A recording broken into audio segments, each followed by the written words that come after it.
What's really had to humble me, to remind me that, like someone was saying earlier today, like come prepared, like prepare yourself. Build a community and your business and your products will sell. I didn't choose God, like He chose me. One thing I'll say is that in your life as well, try not to say things are impossible. Always be ready to break barriers. And whether that's breaking barriers, you pray on everything, but make sure you put your hard work into it, make sure you learn it and learn everything you need to learn as well. So what we're going to move on to now is our breakout rooms. We've got 3 sessions, and just make sure that you go through your allocated session. Right now, we are doing the breakout rooms. We have Mr. 200, we have Sharon Jazz, and we have Sarah Destiny. So right now we're directing people to their rooms. As you can see, it's going to be good, it's meant to be interactive, it's going to be a good day. During my healing process, I was still getting visions, and I get visions a lot in my dreams.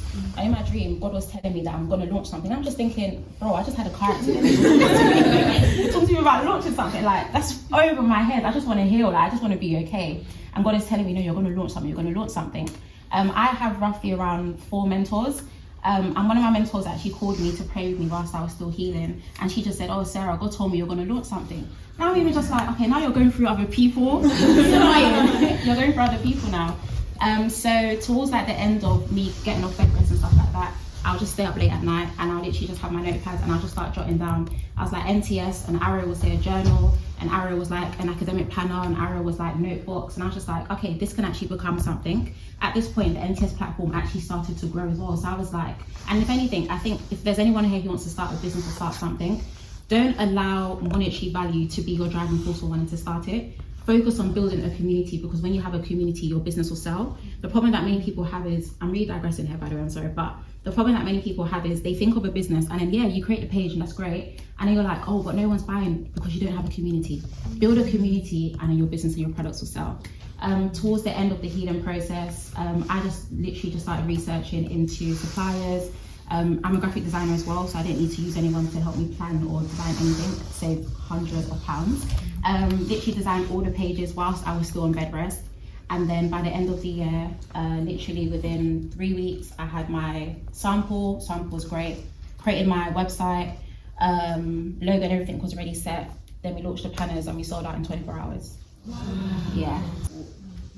And one thing that I also learned was like, you are only as strong as the weakest person in the room, but also you don't want to be the smartest person in the room.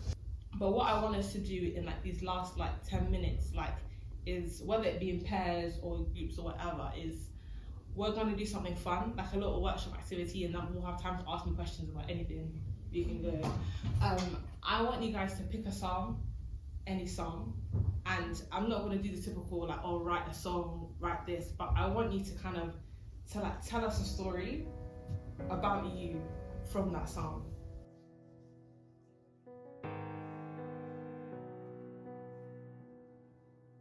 I'm liking this concentration.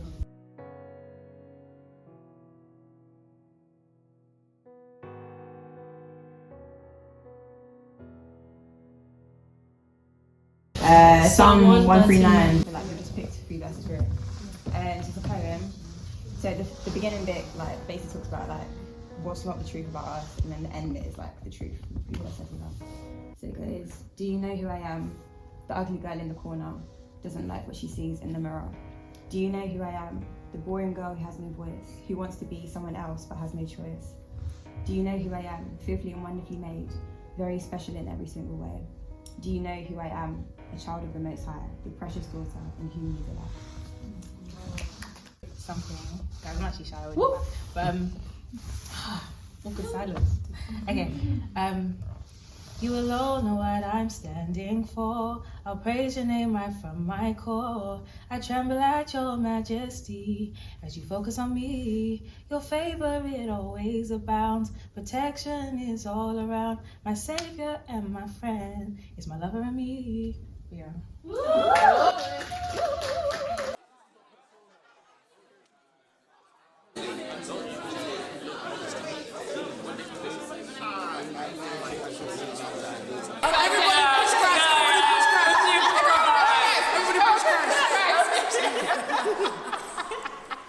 $29.11 Hey guys, my name is Jemima. Currently I work in Zara, but I'm a freelance seamstress and an ad hoc designer. In terms of what you do and building your fund, like how did you get into what you do and how has it developed since? Okay, so it sounds cheesy, but I've always had like a passion for fashion. So like when I was little, I would watch like America's Next Top Model. My dad would always take pictures of me, like I'll be posing and stuff like that. So I think it started from that. And specifically because I'm into like vintage clothes, that's where I specialise. And when I was younger, I started getting into poetry, and poetry was the way that I spoke to God. And through that, I kind of started to delve into vintage clothes. And from that, it's just been vintage all the way through. How have I built it? Honestly, it's just my community, like church. People would teach me how to use the camera. I would hold photo shoots, like for no reason. Like my friend here, it was her birthday. I was like, let's have a photo shoot. I have one piece of makeup and I'm organising a photo shoot. I didn't have any business doing that. But yeah, just using the resources around me, and then uni, school, and university, and yeah, and then I'm here, basically. So we've been running the podcast for just over 2 years now, and we're just a group of guys. Obviously, one of us is missing now. He got COVID. But yeah. So we've just been running for 2 years, and it's just about how us five, we talk about our experiences, and just to show God's hand in our experiences, and just show how great He is through what we go through. Yeah, we've got quite a surreal experience in terms of in college, just one day, divine encounter from God. We just all happened to commit our lives to Christ at the exact same time. And it was a really public thing. Like, there was a public discussion with so many other people that partook in the conversation. And it just happened. I don't know what it was, but it's almost like God kind of almost just put us five together. And and times in college, we'd just be walking around in like our social area. Somebody would stop us and be like, "Oh, bro, what does the Bible say about this? What should I do about this?"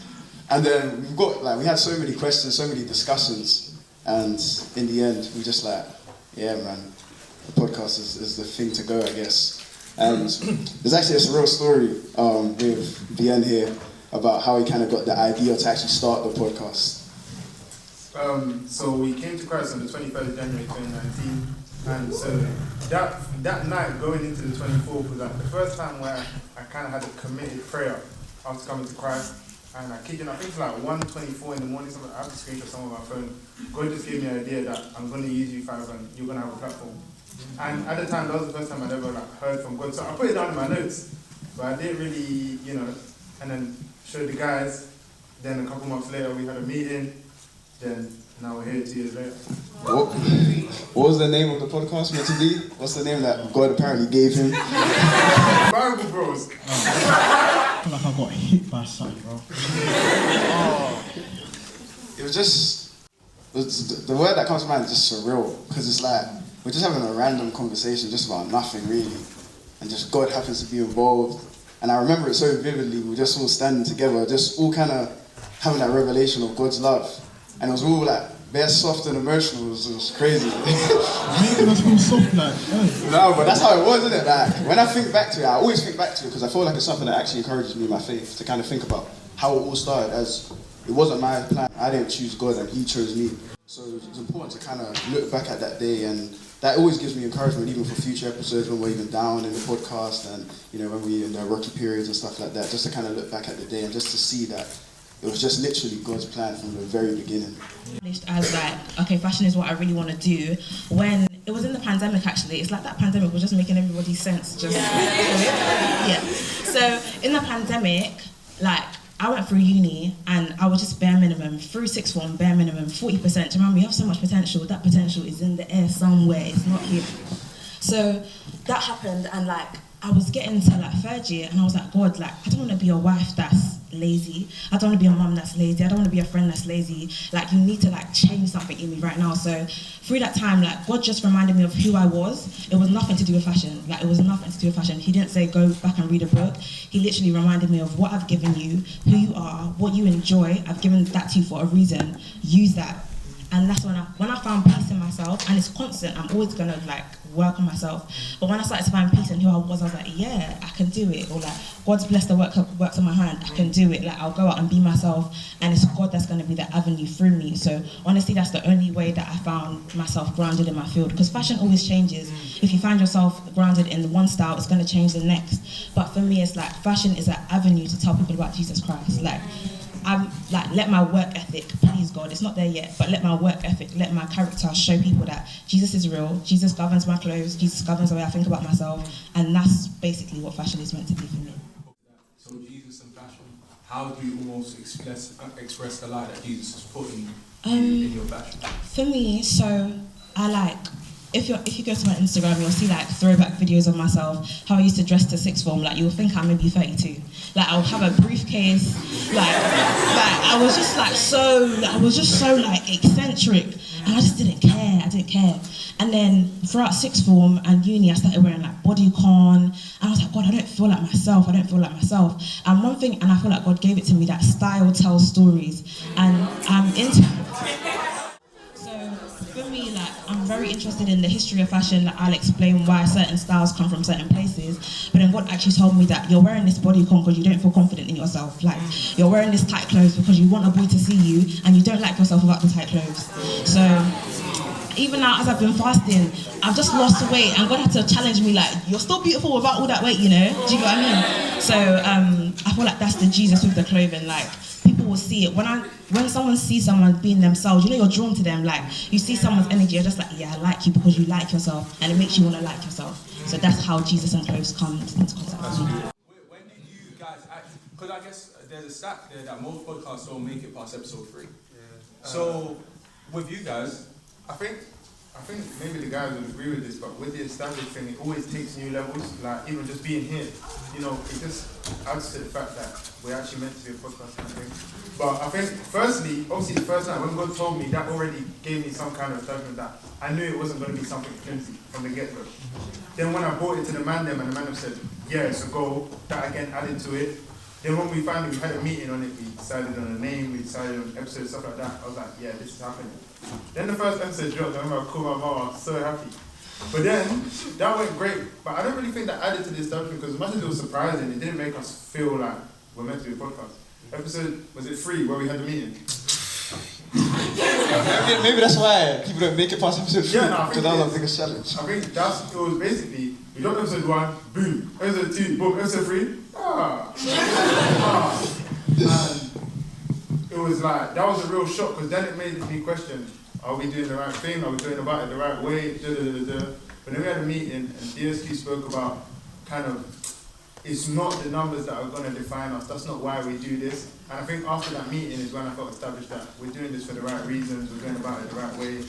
And then from there, just each and every level, we had the live show, when we hit the 2-year anniversary, the more meetings we have, each and every day that we speak about it, it adds to another level of feeling established and feeling like this is where we're meant to be. I think that episode 3 meeting was really the moment. Hi everybody, today we are creating a creative piece to do with something that we have been hurt by or from before in our lives.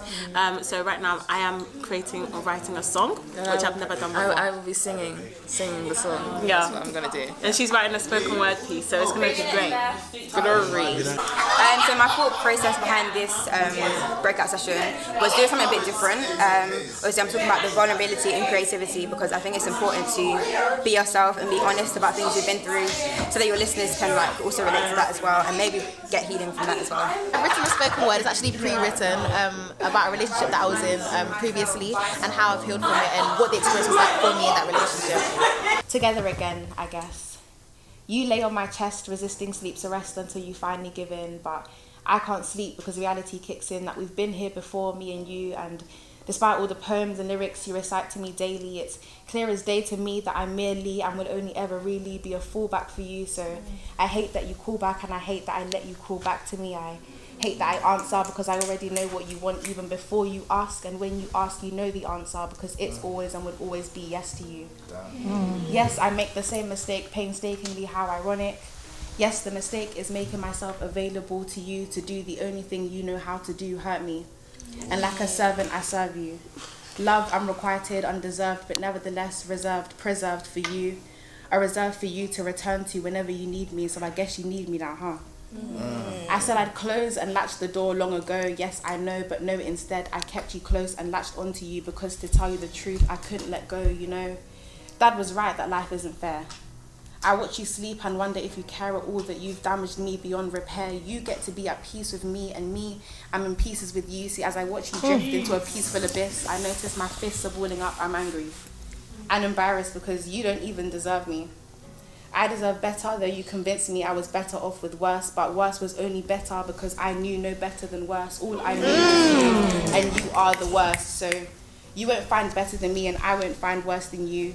They say opposites attract, and I would say so too. You won't find better than me, and I won't find worse than you. So yes, it's true, it's probably best that we're together again, I guess. Part of me wishes you just stop coming back here though. Most of me, sorry. Because every time we take a break, I break apart a little, you know. You manage to still peel for new parts of a heart that hardly works now. I mean, what's left for you to take? You wake up like my thoughts disturbed you. Sorry.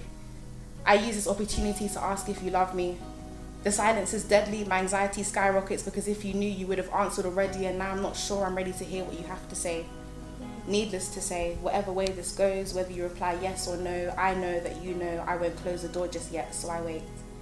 You finally whisper yes, and I realize I've been holding my breath this whole time. Am I relieved? I shouldn't be, but yes, together again, I guess. Wow. Yo, I don't have to stay in this thing forever.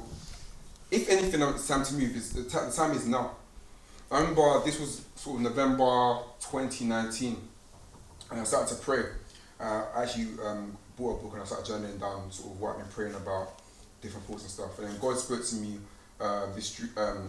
this scripture, or this story anyway, where basically a prophet instructed the king to basically strike on the ground, I think many times, to basically get that overwhelming victory. And for me, that's what God was speaking to me, but he was saying that you've been applying for these creative jobs, but you haven't really gone there with your full heart. It's like, God, you know what, I'm gonna trust you. At least I kept on applying. Then one day out of the blue, I'm in my, this picture, I'm in a grey finance office, and I get an email, The Guardian. No, raw, even the ping went off. So I'm thinking, in fact, I thought it was spam. Because really and truly, The Guardian, I work in finance, and bear in mind, one thing I'll say, it's true what the scriptures say, with God, all things are possible. On every single sort of job role for design roles, they say you must have a bachelor's degree in design or some sort of architecture or whatever. So for me, I discounted myself, but one thing I know with God is that if with him all things are truly possible, don't limit yourself to what the world is saying as standards. Trust me, you can get into where God is going to take you. I promise you, it's very possible. Everything said that, look mate, you haven't got the qualifications. And you're trying to come into this establishment. I remember even the company I was at before I left The Guardian was actually a design agency called Publicis, advertising agency, really, really big. And I used to work with the design team. But when you guys start working, they do this, they go out for their pub drinks. So we went out, started talking, and then I was like, oh, by the way, mate, no, by the way, you have to change up your tone. So, he's like, you're right, mate, I do design, is there any chance that I can, He's like, look, mate, you haven't got design degree? Sorry, mate, I don't think you can do it. So, man, I'm scratching my thinking, so even the creative director of this company is telling me that I can't even enter. Man can tell you so many things, but again, I go back to the thing of foundations. When you build your life on Jesus, when you live day by day, when you are humble and submit yourself to his authority, he gives you the grace to do all these different things. So for the next 3 months, so as I'm speaking, guys, write these questions down and answer them yourselves. Do it in your own time as well. But for the next 3 months, how are you going to solely focus on this thing? So write it down and focus on that. And what are your expectations? So for example, I put here, like, you might want to improve at design. Maybe you schedule that 3 hours a week in your calendar, and you're like, okay, cool. I'm gonna spend, I don't know, Monday, Wednesday, Friday, doing 1 hour of this design or whatever. For you, the styling, I might do research on the current streetwear brands that are doing well, how they marketed their products, all the different things. And those expectations are good because when you lose that sort of, and again, motivation, I think my guy here said it, like motivation can go, but discipline is very important. So like, what are the things that you can look back at on all the times and be like, okay, this is what I'm meant to be doing right now. And then finally, what is your anchor verse? I think Jemima spoke on this as well, but this anchor verse. My anchor verse is Matthew 6. I mean, that chapter, that's my anchor. Do you know what I mean? Because I know that I don't need to worry about anything. even me going to my next job, I don't know what I want to be. I want to do well in the creative industry. I really want to shine God's light in that industry. I don't know where I'm going to be from now, 10 years from now. I don't know. Hopefully I'm somewhere good. But it's like, I'm just going to live day by day and just trust God's provision. So what is your anchor verse? I am a producer, musician, songwriter, and worship leader. This is where this all kicks off. Alright, cool. So basically born in 1994. At the age of 3, I moved to America. That's why my accent sounds like this. And you'll get to that later. You know? And then at the age of 5, my mom bought me a keyboard. Basically, we grew up in the project. For that reason, I wasn't really allowed to play outside like that.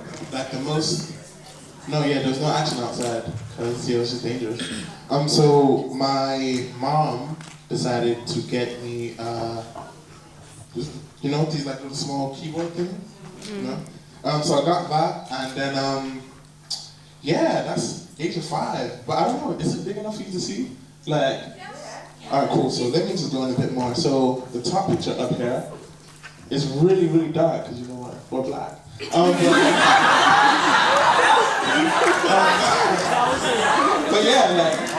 That's me graduating, I think, probably, kindergarten. And that's my older brother David, right there to the right. This is me in the blue. But you can definitely see my face here. And it's my graduation day again. But you can see he's smiling, I'm not. So right there, what my childhood is like. So if you go to the next slide, trying to be nice and quick. At the age of 9, with one of those keyboards. So what happened was, we had a smaller keyboard, and then as things progressed, my dad decided to, you know what, he's really into this, let me get him something a little bit more upscale.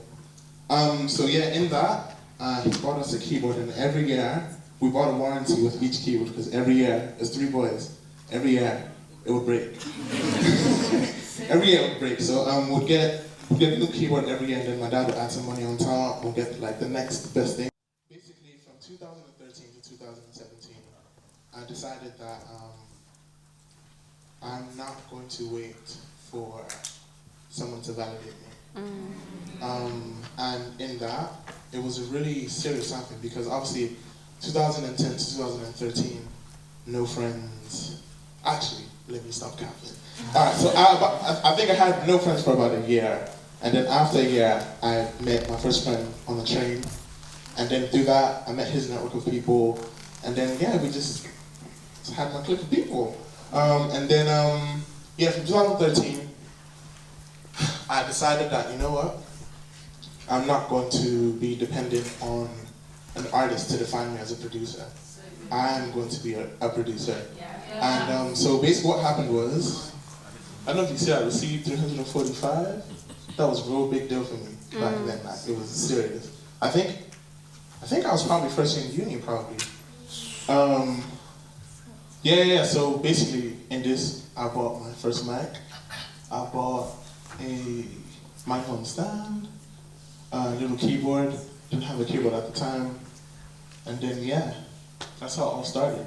And then I did my first cover. I think the next day, I did my first cover.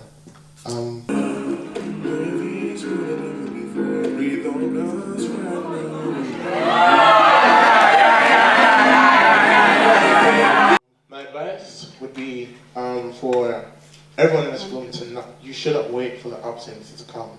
You have to create your opportunity. Some very, very special people. And even though they've graduated and left us, they continue to be incredibly supportive and so helpful and vital in keeping this vision alive. So to Abakar, Oriana, Chidamar, Gloria, and Cheyenne, thank you.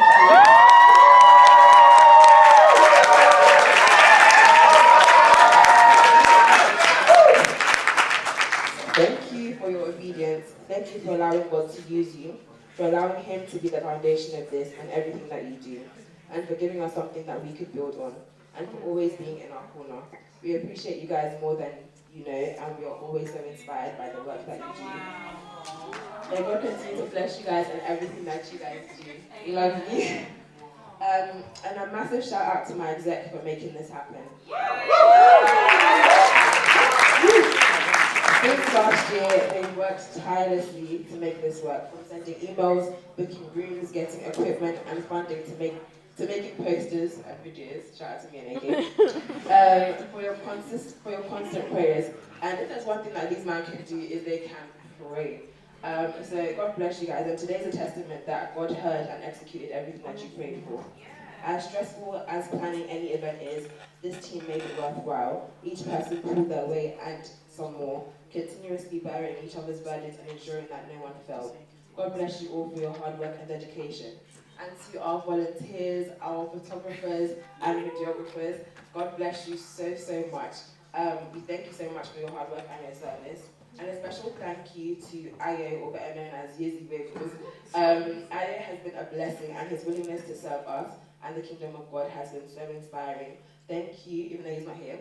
Someone tell him that we said thank you for availing himself and for pouring his heart into everything that he does. The bagels were amazing, even though I didn't have them, but they were really good. And there are two more people that we would like to say thank you to. Without these two, there would have been no direction to CCS today. These two have endured so much just to keep the vision alive, not just the CCS vision, but the PENSA vision as a whole. None of this would have happened without them. And so would you all join me in saying a big, big thank you to Zoe? And our secretary.